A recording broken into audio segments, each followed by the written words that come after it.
Sometimes I wonder if everything would have been different if my dad hadn't died that spring morning. I was only 6, but I remember it like it was yesterday. Dad was making pancakes, his Sunday special. He always shaped them into funny faces that made me giggle. Mom was setting the table, humming some tune I can't remember anymore. "Lily, princess, come help your old man flip these masterpieces," Dad called out, waving his spatula like a magic wand. I jumped off the couch, leaving my favorite stuffed bunny behind, and ran to the kitchen. That's when it happened. The spatula clattered to the floor, and Dad clutched his chest, his face twisted in pain. Everything after that is a blur of ambulance sirens, hospital corridors, and Mom crying. Just like that, my father was gone, leaving behind an empty house that felt too big and too quiet. Mom didn't cry for long, though. She met Richard at some community support group for widowed parents. He seemed nice enough, tall, with kind eyes and a gentle smile that reminded me a bit of Dad. Within a year, they were married, and he moved into our house. I was trying to adjust to having a new father figure when Mom dropped another bombshell. She was pregnant. I remember her face glowing with excitement as she told me I was going to be a big sister. I was 8 when Tommy was born, and that's when everything changed. That's when Mom quit her job as an elementary school teacher. "Tommy needs me," she'd say whenever anyone questioned her decision. These early years are crucial for a child's development. I wanted to ask about my early years, about whether they hadn't been crucial too, but the words stuck in my throat. Instead, I watched as Mom's world gradually shrank until it revolved entirely around Tommy. She'd forget to pack my lunch for school, then act surprised when I mentioned being hungry at dinner. "Oh, I'm sorry, sweetie," she'd say distractedly, already turning back to Tommy. I was so busy with Tommy's doctor's appointment today. It wasn't just once or twice, it became our new normal. Richard noticed. I'd catch him watching Mom with a worried frown as she fussed over Tommy, completely ignoring me at the dinner table. One evening, as I sat alone doing my homework, he sat down beside me. "You know, Lily," he said quietly, helping me with my math problems, "sometimes people get so caught up in one thing that they forget to see what else they might be missing." As Tommy grew older, the tension in our house became impossible to ignore. Richard tried talking to Mom countless times about her obsession with Tommy, but it always ended the same way, with Mom getting defensive and angry. I remember one particular evening when Richard brought it up during dinner. Tommy was about 5, pushing his food around his plate while Mom hovered over him, trying to convince him to eat just one more bite. "Sarah," Richard said, putting down his fork, "we need to talk about this. You can't keep hovering over him like this. He needs to learn to do things on his own." Mom's face immediately hardened. "What are you trying to say? That I'm a bad mother?" "That's not what I meant, and you know it," Richard replied, keeping his voice calm. "But you've got 2 kids here, not 1. And a husband too, by the way." I pretended to be very interested in my mashed potatoes, but I was hanging on every word. "Tommy needs me," Mom snapped. "He's still so young." I was young too, I muttered under my breath, but nobody seemed to hear me. The situation came to a head when Richard suggested enrolling Tommy in Little League Baseball. I was sitting on the stairs, supposedly doing my homework, when I heard them arguing in the kitchen. "Absolutely not." Mom's voice was shrill. "Do you know how dangerous baseball can be? He could get hit by the ball, or twist his ankle, or... For God's sake, Sarah, he needs to experience life. You can't protect him from everything." But Mom wouldn't budge. Instead, she enrolled Tommy in art classes at the community center. I still remember Tommy's sullen face as he sat there, mindlessly dragging his brush across paper while other kids actually tried to learn. He quit after 3 sessions, and Mom blamed the teacher for not understanding her son's creative spirit. Meanwhile, Richard started spending more time with me. Maybe it was his way of balancing out Mom's behavior, or maybe he just saw a kid who needed someone in her corner. He'd take me to my karate classes 3 times a week, sitting through every session, cheering louder than any other parent when I earned my belts. But while I was flourishing under Richard's attention, Tommy was becoming increasingly difficult. He'd leave his room a complete mess, toys and clothes everywhere, and Mom would turn to me with that look I'd come to dread. "Lily, be a dear and clean up Tommy's room," she'd say, not really asking, but telling. One day, Richard caught wind of this arrangement. "She's not his maid, Sarah," he protested. "He needs to learn to clean up after himself." That's when Mom burst into tears, pulling out her ultimate weapon. "I knew it. You love her more than your own son. How can you treat Tommy this way?" I watched Richard's face fall, saw the fight leave his eyes. He looked at me apologetically, then raised his hands in surrender. "Fine, have it your way," he said quietly, walking away. After that, he stopped arguing with Mom about Tommy. But the look he gave me said everything. He hadn't given up on me, even if he'd given up on fighting with Mom. It was a small comfort, but sometimes small comforts are all we have. High school graduation day was bittersweet. As I stood in my cap and gown, scanning the crowd, I spotted Richard beaming proudly. Mom was there too, but she kept checking her phone, probably texting Tommy's babysitter. Later that evening, Richard called me into his study. "I've been saving up," he said, pulling out a folder full of college brochures. "You can go wherever you want, Lily. Sky's the limit." Before I could respond, Mom burst in. "You can't be serious," she exclaimed. "That money should be saved for Tommy's future. He's going to need it more." Richard's face hardened, an expression I'd grown familiar with during these confrontations. "This is non-negotiable, Sarah. I've already made my decision." I ended up choosing Marshall University in West Virginia, far enough to start fresh, but not so far that I couldn't visit occasionally. The day Richard helped me move into my dorm, Mom couldn't come because Tommy had anxiety about her leaving. College life was exactly what I needed. For the first time, I felt free from the shadow of being the less favored child. I called home weekly, but my conversations were mostly with Richard. Mom was always too busy with Tommy. "Your brother's going through a difficult phase," Richard explained during one of our calls. His voice sounded tired. "He's hanging out with these kids from the wrong side of the tracks. I tried getting him involved in some after-school programs, but your mother—" "Let me guess," I interrupted. "She said you were being too hard on him?" "Exactly. Called me a tyrant for suggesting he might need some structure." Richard sighed. "She says I don't understand how sensitive he is." My visits home became less frequent as Tommy's behavior worsened. When I did come, he barely acknowledged my existence, holed up in his room with his video games. The few times I caught glimpses of him, he looked pale and angry, his eyes glued to various screens. After graduation, I landed a job at Deloitte in their consulting division. I stayed in West Virginia, building my career while watching from afar as my brother descended further into his self-imposed isolation. During one of my rare visits home, I tried knocking on his door. "Tommy, want to grab lunch? My treat." All I got in response was the sound of gunfire from whatever game he was playing. Mom, passing by in the hallway, just shrugged. "He's not feeling social today. He's very stressed, you know." The contrast between our lives couldn't have been starker. While I was pursuing my career goals, Tommy was pursuing virtual achievements, supported by Mom's endless excuses. Richard's disappointed face said it all, but by then, even he had largely given up on trying to intervene. By 27, I had finally saved enough for a down payment on my own place. It wasn't huge, just a one-bedroom apartment in a decent neighborhood, but it was mine. The day I got the keys, I couldn't stop smiling. All those years of saving, of brown bag lunches and saying no to designer clothes, had finally paid off. "You all have to come see it," I said during my weekly call home. "I'm having a housewarming party next Saturday. I'll cook dinner, Richard, I'm even making your favorite lasagna."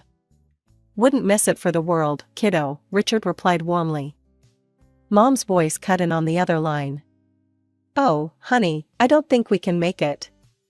Tommy has plans that day." "Plans?" I couldn't keep the skepticism out of my voice. What kind of plans? Very important ones, Mom said vaguely. I could hear Tommy's video game blasting in the background. The day of the housewarming, only Richard showed up. He brought a potted plant and a bottle of wine. Your mother sends her love, he said, but we both knew that was a lie.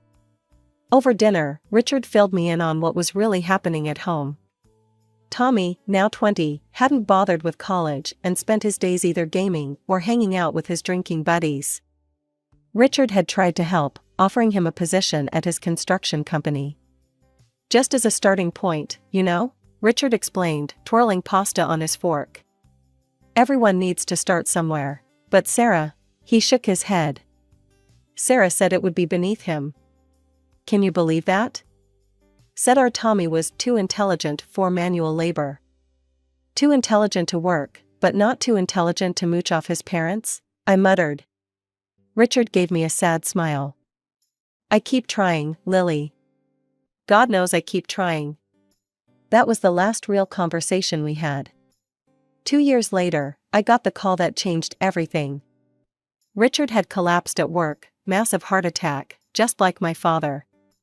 By the time I made it to the hospital, he was gone. The funeral was surreal.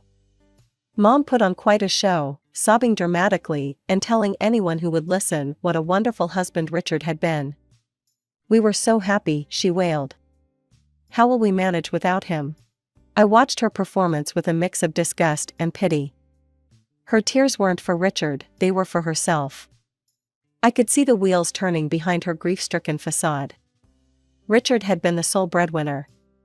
Without his income, how would she maintain Tommy in the lifestyle to which he'd become accustomed? Tommy didn't even bother to wear a proper suit to the funeral. He showed up in wrinkled khakis and a polo shirt that had seen better days. He spent most of the service staring at his phone while Mom made excuses for him. He's processing his grief in his own way. Standing there at Richard's grave, I couldn't help but think about how history had repeated itself. Another father figure, another heart attack, another funeral. Only this time, I was old enough to see everything clearly, including the fact that Mom's tears were more about her bank account than her broken heart. A year after Richard's death, I had mostly lost touch with Mom and Tommy. What little I knew came from Aunt Linda's occasional calls. They're getting by on Richard's savings, she told me. Your mom sold his Chevrolet last month. The tools from his workshop went before that. I tried not to care. I really did. But when Mom's number flashed on my phone one Tuesday evening, my heart still skipped a beat. Lily? Her voice sounded smaller than I remembered. I need you to come home, please. Something in her tone made me book a flight for the next day. When I pulled up to our old house, I barely recognized the place. The once pristine lawn Richard had meticulously maintained was overgrown with weeds. Paint peeled from the window frames, and one of the shutters hung crooked. But the house wasn't the only thing that had aged poorly. Mom opened the door, and I had to suppress a gasp. The vibrant woman I remembered had been replaced by someone who looked 20 years older than her actual age. Deep wrinkles lined her face, and her hair, which she'd always kept perfectly colored and styled, showed stark gray roots. Come in, she said, leading me into the living room. The house smelled musty, and dishes were piled in the sink. A thin layer of dust covered everything. This from the woman who used to make me rewash plates if she spotted a single water spot. Mom, what's going on? I asked, settling onto the couch. A spring dug into my thigh, another thing Richard would have fixed immediately. She broke down almost immediately. We're running out of money, Lily. My pension barely covers the utilities, and the savings. She twisted her hands in her lap. They're almost gone. What about Tommy? Is he helping with expenses? Mom's face did this complicated dance between embarrassment and defensiveness. He's looking for work. It's not his fault, these employers, they just don't understand him. The last place wanted him to start at 8 a.m. You know Tommy's not a morning person. And the one before that expected him to do manual labor. With his intelligence, I felt my jaw tightening. Mom, at his age and with no experience, he can't exactly be picky about. You don't understand, she cut me off, her voice rising to that familiar pitch that always preceded a Tommy defense. Then, abruptly, her tone changed. Lily, we need your help. We won't survive without it. I hate to ask, but you're doing so well in your career. I knew what was coming. Part of me wanted to refuse, to remind her of all the times she'd chosen Tommy over me. But looking at her worn face, the trembling hands, the desperate eyes, I couldn't. How much do you need? When she said $1,500 per month, I nearly choked. That was a significant chunk of my salary. But I found myself nodding anyway. Where's Tommy now? I asked as I prepared to leave, already regretting my decision. Oh, he's at a job interview, Mom brightened slightly. A very promising position with a tech company. Through the window, I could see Tommy's bedroom light on, and the familiar flicker of his computer screen. Some things never changed. True to my word, I set up an automatic transfer of $1,500 to Mom's account every month. Each time I saw that deduction from my bank balance, I told myself it was the right thing to do. Even if it meant postponing my own plans for a bigger apartment or a new car. I started visiting more frequently, though each visit felt like walking into a time capsule. Tommy was always there, either glued to his computer screen or sprawled on the couch with a beer in hand. How's the job search going? I'd ask. Mind your own business, he'd snap, or sometimes just grunt and turn up the volume on his game. During the holidays, I couldn't stand seeing the living room in such disrepair. The wallpaper was peeling, and there was a water stain on the ceiling that would have driven Richard crazy. So I spent my Christmas bonus hiring contractors to fix it up. When Mom sprained her ankle in February, I called to check on her. Oh, it's not so bad, she said, though I could hear the pain in her voice. Is Tommy helping you? He's busy with some online interviews. I hired a home health aide the next day. The money I'd been saving for a vacation went to cover her wages for the next 3 weeks. Then came the day I walked into the house and found a stranger sprawled across our sofa. She looked like she'd stepped out of a reality TV show, fake nails that could double as weapons, heavy makeup, and clothes that left little to the imagination. She was scrolling through her phone, surrounded by empty chip bags and soda cans. Who are you? I asked, though I had a sinking feeling I knew the answer. Tommy emerged from his room. This is Candy, he announced. My fiancée. She lives here now. Candy didn't even look up from her phone, just popped her gum loudly.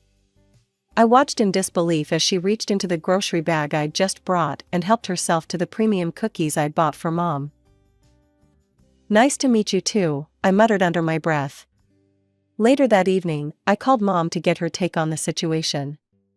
Oh, Lily. She sounded more animated than I'd heard her in months. Isn't it wonderful? Tommy's finally settling down. Candy's been such a good influence on him. He hasn't gone out drinking with those awful friends in weeks.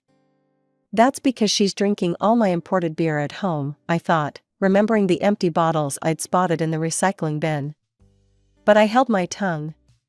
And he's talking about getting a job, Mom continued excitedly. Candy's cousin knows someone at a tech startup. Tommy says it could be his big break. I made non-committal noises while thinking about the dozens of big breaks Tommy had mentioned over the years. But Mom was so happy, living in her bubble of perpetual hope, that I didn't have the heart to burst it. My next visit home started like any other. I juggled grocery bags as I pushed open the front door, only to stop dead in my tracks. The house looked like a tornado had torn through it, dirty dishes piled high in the sink, takeout containers scattered across every surface, and clothes strewn about the living room floor. Candy lay sprawled on the couch, perfectly manicured nails tapping away at her phone screen. She didn't even look up as I set down the groceries. You know, I said, my voice sharp, you live here rent-free, eating food that I pay for. The least you could do is wash a dish or two. She looked up slowly, a smirk playing across her heavily glossed lips. Who do you think you are to come in here giving orders? This isn't your house. I grew up here, I shot back. You're just a guest. That's when she laughed, a harsh, triumphant sound that made my skin crawl. Oh honey, you've got it all wrong. This house belongs to Tommy now. Your mom signed everything over to him. There's a will and everything. I found Mom in the kitchen, organizing coupons she never used. Is it true? My voice sounded strange in my own ears. Did you make a will leaving everything to Tommy? She wouldn't meet my eyes at first, fiddling with the papers in front of her. Then something seemed to harden in her expression. Yes, she said flatly. It's true. I don't understand. The words came out barely above a whisper. I'm the one helping you. I'm the one sending money every month. Tommy doesn't work, doesn't contribute anything. Don't you dare talk about your brother that way. Mom's voice rose sharply. You don't understand him, you never have. Understand what? That he's a parasite? That he's perfectly content to live off my money while his girlfriend trashes our home? Oh, stop being so dramatic. Mom's face twisted into something I didn't recognize. You want to know the truth? I never loved you the way I love Tommy. He's better than you in every way that matters. And I don't want to see you here anymore. The words hit like physical blows.